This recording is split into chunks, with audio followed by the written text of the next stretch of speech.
વડોદરા લોકસભા બેઠક પરથી આ વખતે કોંગ્રેસ હાઈકમાન્ડે યુવા ચહેરાને તક આપી। વડોદરા લોકસભા બેઠક પરથી આ વખતે કોંગ્રેસ હાઈકમાન્ડે પ્રશાંત પટેલની પસંદગી કરી છે।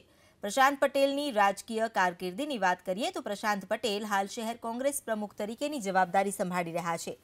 પ્રશાંત પટેલ કોલેજ કાળથી જ વિદ્યાર્થી નેતા તરીકેની જવાબદારી સંભાળી રહ્યા છે અને વિસ્તારના સંગઠનમાં પણ પ્રશાંત પટેલ સર્વ સ્વીકાર્ય ચહેરો છે। ગઢ તો હંમેશા લોકોનો હોય છે, એક વ્યક્તિનો કે એક પાર્ટીનો નથી હોતો।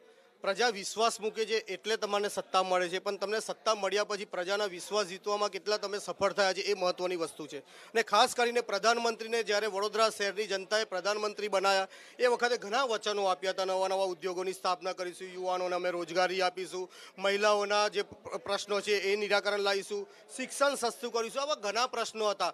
પણ સત્તા આવ્યા પછી લોકોના પ્રશ્નના કોથળા ભારતીય જનતા પાર્ટીના શાસનમાં ભરાયા છે અને જ્યારે પ્રજાની લહેર ચાલી છે, પ્રજાએ જ્યારે કોંગ્રેસ પાર્ટી પર વિશ્વાસ મૂક્યો છે ત્યારે હંમેશા કોંગ્રેસ પાર્ટીએ લોકોનો વિશ્વાસ જીતીને લોકોના પ્રશ્નો નિરાકરણ કરેલા છે।